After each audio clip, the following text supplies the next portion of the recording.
Welcome back to the series of Ancient Wars. This will be the final video in this series, and it will find the final victor and who will win the belt of the best ancient general, which will probably be the highest achievement either one of these fine generals have won. But let's take a look at the bracket before we head into tabs. Again, we see that ancient Egypt originally beat out the Byzantine Empire, but they would fall to the Macedonian Empire, and they would take the first spot in the finals. And then, along with the Roman Empire, has a commanding win or victory, winning every battle they've had so far, taking out ancient China and, in the previous episode, the Gupta Empire, both showing very strong cases of being the finest general with the finest army. So I will be interested to see how this battle will prevail. So let's go into tabs and let's figure out who will take the final spot and be the victor. Let's get into this final fight. It will be a little bit different of a format. It will be a one all-out battle against each other. Again, I think we've got, where is he? We have got the Macedonian himself, Alexander the Great, facing off against, also, where is he? Julius Caesar over here. Both of which coming in to join them to do this all-out final battle to see who will take home the first place victory. First, let's learn a little bit more about each army. Let's first take a look at the Romans under Julius Caesar. I want to take a closer look at the Battle of Alesia, which I think is one of the most pivotal fights Caesar won during his time. The Battle of Alesia took place in 52 BCE during the Gallic Wars. In this engagement, Caesar's forces charged in and took Alesia's fortified stronghold, which was defended by, the Vercingetorix and his tribes. Vercingetorix would attempt to delay Caesar's forces as long as he could by sending small fleets out. He did this, waiting for his backups to arrive. Caesar would say that the backups ranged in the area of 250,000 infantry and 8,000 cavalry, which could not be fully accurate since that seems like an insane amount of soldiers, considering he would go on to say, I think he had just not nearly stuff to take down 250,000. But again, it's what he said. But his attempts to delay the Romans did not have any difference over the outcome of the fight. Although the battle was close, Caesar having to give support to certain troops at the end, having to send everyone in to tip the scale of war to win. Caesar would win and drive Vercingetorix to retreat. The following day, he would surrender, causing the defeat of the Gallic independence. And he would also, I think, be sent to jail, and he kind of would be flaunted around the city once Caesar returned, which would be pretty sad. And I think he spent like 6 to 8 years in jail before he got executed, which is probably not the greatest life. And another critical point I think we need to look at is Rome's alliances with different tribes and forces. It definitely played a crucial role in shaping their military strategies and capabilities. These allied forces helped to increase the effectiveness of the already great Roman army. It would also help to keep the army in high numbers, leading to little downtime for the army to regain its strength. So through these key alliances, Rome and Caesar was able to be more successful in their military campaigns. To take on a slightly sadder note, I want to take a look at what happened once Caesar would eventually die, and he would get killed very shortly after he returned, which is pretty sad. He would be stabbed in the back if you did not already know, but I feel like that should be pretty common knowledge at this point. A big reason was that Rome would eventually fall would be that internal power struggles helped cause the eventual fall. Internal power struggles and poor leadership led to cracks in the once great empire. Another crucial factor is the economic decline of the empire. With little tax money coming in, and the empire could not cover the cost of the overpopulated city and empire. A widely accepted theory is also the increase of barbarian tribes around the empire, which posed annoyance to the empire's military. But it was most likely a factor of all things stated above that eventually led to the fall. Other internal threats also are other possible things are like moral decay within the city, along with the turn to Christianity, which caused the empire to kind of turn away and not do much about the influx of barbarians. They took more of like a peaceful, like turn away, I guess moral high ground. But when you have a huge empire and angry barbarian tribes, it just does not spell well. And another key part is the size the empire grew to. How an emperor Dictoletian would split the empire in two. That would help somewhat with the glaring problem of the overarching size, but that was not a lasting solution. All these factors led to the eventual fall of the Roman Empire in 476 A.D. And there were also a few battles that highlighted the glaring weakness of the late Roman Empire, such as the sack of Rome in 410 A.D. This was conducted by the Visigoths, who were a member of a powerful Germanic tribe. This sack would show the true vulnerabilities of the imperial capital. The battle of Chalons in 451 AD showed signs of weakness in the empire. Although they would win against the Huns, it still showed the weakness of where Rome was. These also showed the first signs of the declining empire, showing how hard it was to successfully maintain and showing others maintain the empire, and then it would also show others of the weakness Rome started to have. So again, I think it's very crucial that all empires do eventually fall, especially when you have a huge empire such as the Roman Empire. And over time, the leadership started to decline heavily. Julius Caesar would definitely lay a great foundation, such as with money and overall gain. And his successors would also do a good job for the most part for a good while. However, over time, it just got too much. More tribes started popping up. The army just did not have what it took to take him down. And just overpopulated cities, internal turmoil. It just all was just kind of a mixing pot of problems for the empire that would eventually just kind of lead to the decline. But let's take a little bit happier note and let's view the empire's legacy on later civilizations. First, Rome's great military and ideas of using uniforms and competition to drive a better army was implemented and is still seen today, which I think is really important. I think I've talked about it a little bit, but all these things just make it feel like you're kind of part of something. The Romans used a professional, disciplined, well-trained, and organized army, which was specifically the legions. This model of army would be followed by subsequent empires and civilizations for years to come, because it showed just how important it is to have a professional, strong, and competent military. It really just does turn a lot of tides of battle. Another thing in the warfare was Rome's engineering abilities. Able to create fortifications, siege works, roads, and even bridges helped revolutionize the engineering side of warfare. Another place was the spread of Roman art and culture. Roman culture achievements like impressive architecture, epic literature, and philosophy have shaped the world to this day. Another big place was religion. When Rome adopted Christianity, it greatly helped spread the religion to other places and helped create the dominant religion it is today. Although some say it would lead to their downfall, it still helped spread Christianity to subsequent nations. But now that we know more about Julius Caesar and the great Roman Empire, let's turn over and look at the Macedonian Empire under Alexander the Great. So first, I want to look at what I think is the most pivotal battle Alexander the Great won as well, which is, in my opinion, the Battle of Guatemala in 3031 BCE. This battle was marked against the Persian Empire and King Darius III. After hearing about the Battle of Issus, I'm still this stupid word. Darius strategically chose Guatemala for the next battle. He brought in men from his empire, creating an army that is said to range from 100,000 all the way up to 1 million even. But 100,000 or subsequent a little bit higher could be a better assumption.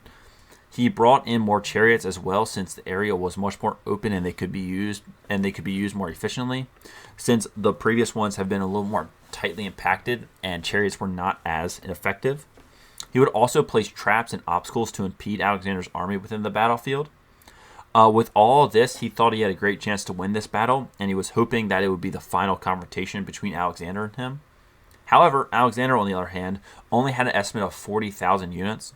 Luckily, Alexander sent a scouting party and captured an advance party sent by Darius, which told him of Darius's great numbers, and along with the traps that he laid in the battlefield. So another interesting thing is that when talking to his generals, Alexander disagreed and thought that they should not attack at night because he thought it would definitely cause a defeat of the empire, and he just had a feeling that it would make them lose, which ended up doing a great thing for him.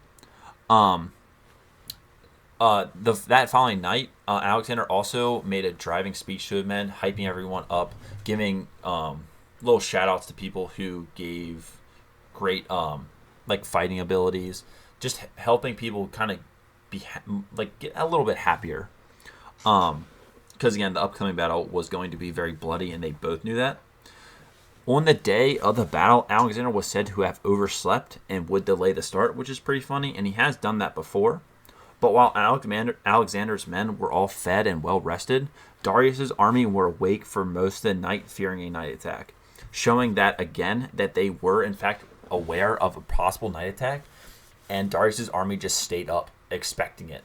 So Alexander did a great idea of not going in that night, because I think it definitely would have lost him the war. Alexander used his normal start of cavalry on the right, and Parmeo held the left flank, with the phalanx stationed in the middle along with other infantry. He would also place more infantry in possible flank areas. These setups were key to Alexander's success and would take down Darius III, making him retreat once more. Darius would fall and mark the control over the vast Persian territories, which is just huge that he was able to defeat him. And again, he defeated him multiple times, but this one was just kind of the setting stone and just kind of really wrecked Darius's confidence. So let's take a look at a big alliance that helped the Macedonian Empire, which was the Thracian and Lyrian tribes. The alliances helped secure Macedonian's borders, helped secure flank positions or locations, and also helped deter potential invasions. These would also help provide additional manpower and resources of the empire, especially during Alexander's campaign through Asia. They also gave influence for some of the army that was worn. Unfortunately, Alexander would die in 323 BCE, and the decline of the empire basically started right there. It was very abrupt when he died, and the empire was suddenly plunged into a period of instability and power struggles. His generals all wanted to gain control, leading to a shaky and aggressive empire, none of which wanting to step down. They all just wanted what Alexander was, thus creating a big conflict within the empire. And not being able to make a compromise for a new leader, the empire would eventually split into multiple territories, already getting rid of the Macedonian Empire. Also, the Macedonian Empire had lots of territory, all of which it could not defend with a broken leadership. So external threats also plunged the fastly declining empire, leading to the eventual collapse. So just as fast as Macedonia came to be a driving power, it was gone just like that. A big defeat was at Pydna, and which was kind of the end of the empire. The Roman Republic, which kind of is pretty fitting, would take out Perseus and force the empire to fragment and join the Roman Republic. Alexander did lead a lasting impact on future generations, though, which is kind of a happy note that we'll get into. Alexander's military strategies and innovations, including his use of combined arms, rapid maneuver warfare, and siege tactics, influenced subsequent military leaders and empires. His conquests expanded Greek culture and Hellenistic civilizations, spreading Greek language, art, architecture, philosophy, and science throughout the known world. The fusion of Greek, Persian, and Eastern cultures during the Hellenistic period had a lasting impact on the culture and intellectual development of Western civilization. The legacy of Alexander's empire shaped the course of history, paving the way for the rise of Rome and the spread of Greco-Roman culture across Europe, the Middle East, and North Africa. Again, both of these generals just leaving huge lasting impacts. It's a shame that Alexander the Great did fall so early. I think he really could have held together his empire much more than his failure of generals, which is kind of ironic because he always had in mind having someone always step up and take his place. However, I just don't think he had time, and he didn't expect to die so soon. So he just didn't have time to train anyone, and that just led to a very fast decline.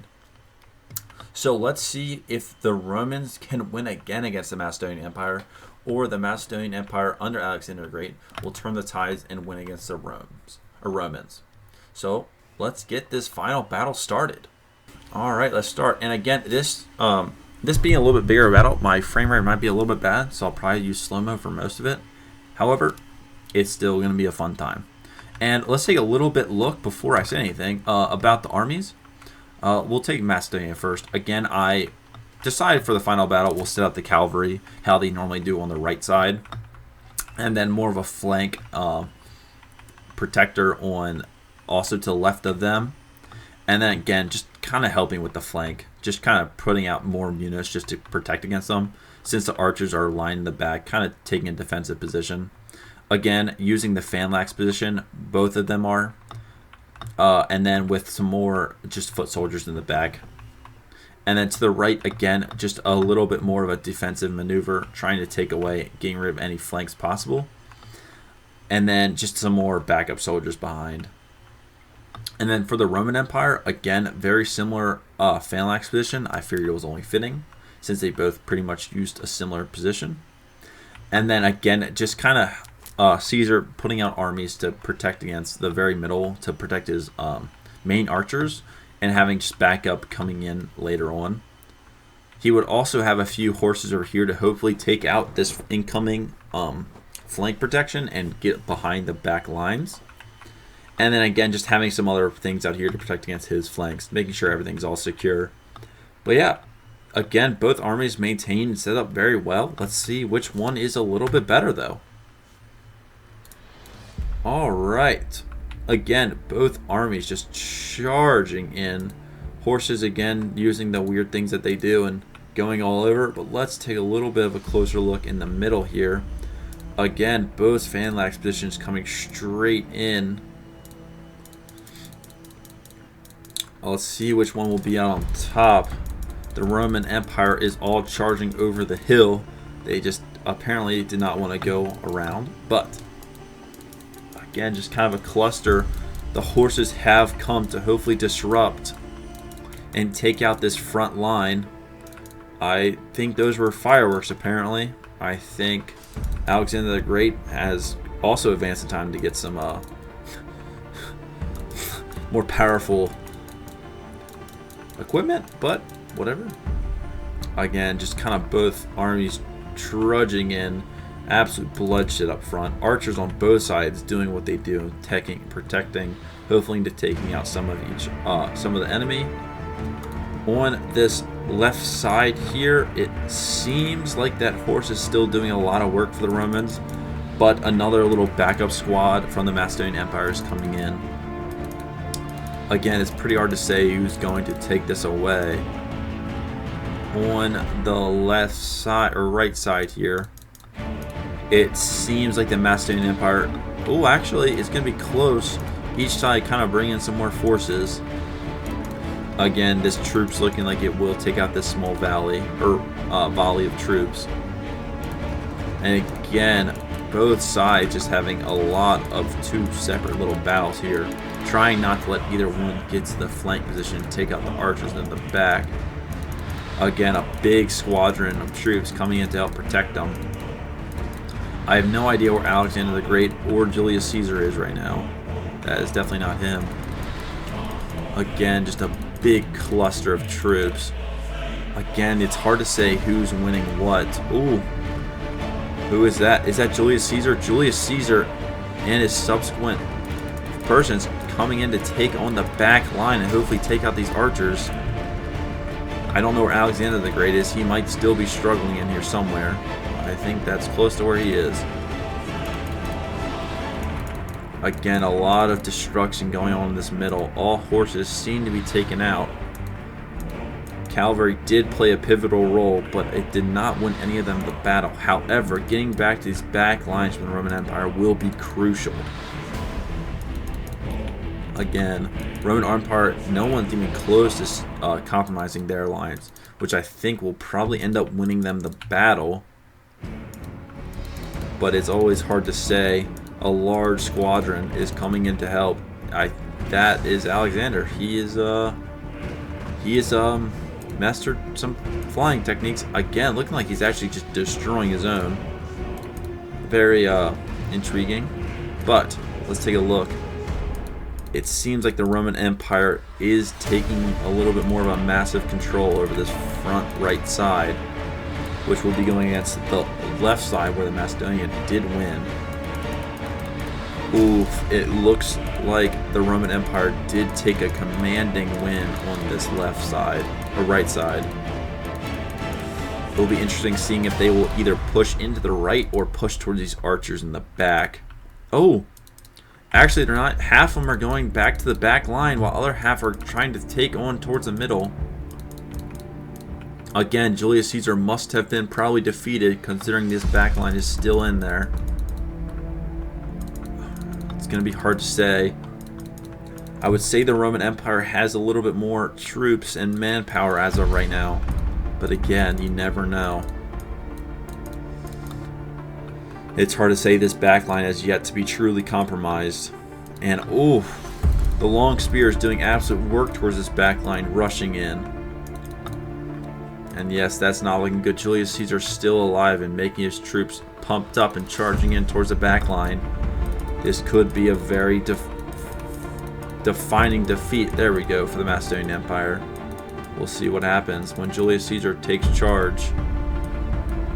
And yeah, I do not think those archers are surviving. There's a little spinning maneuver from Julius Caesar. Did not know that was in his playbook. Yeah, just define it. It looks like the Romans will definitely take away with this victory. Just never ever compromising the back line. I think that was the biggest downfall. Maybe more cavalry could have been used to help take out the back, but it seems like the Roman Empire will be the victors of this big battle and thus the winner of this tournament of ancient wars. Again, that might be, I wonder who's the final guy. That dude just got absolutely destroyed. And that would be it. The last soldier took out the final Macedonian troops. And that will be it. The Roman Empire taking away with the victory. Hands held high. And the victory had. Julius Caesar still somewhere in here. Doing a great job to command his forces. Wow, give it up to Julius Caesar and the Roman Empire for getting the victory. Wow, what a fight. A lot of bloodshed was had, but a good victory overall. Alright, and with that conclusion, the Roman Empire takes the final victory and crowns himself the strongest military power of the ancient world. Thank you again to all the contestants who poured their heart out to battle and who would eventually go down, but it's still a good fight nonetheless. But great job, Roman Empire. Y'all put on a great display. And I have the privilege of offering Julius Caesar the belt of the best ancient general. So give it up for Julius Caesar. Thank you all, and thank you for watching. I hope you all have a great rest of your day, and hopefully I'll see you next time on the next series.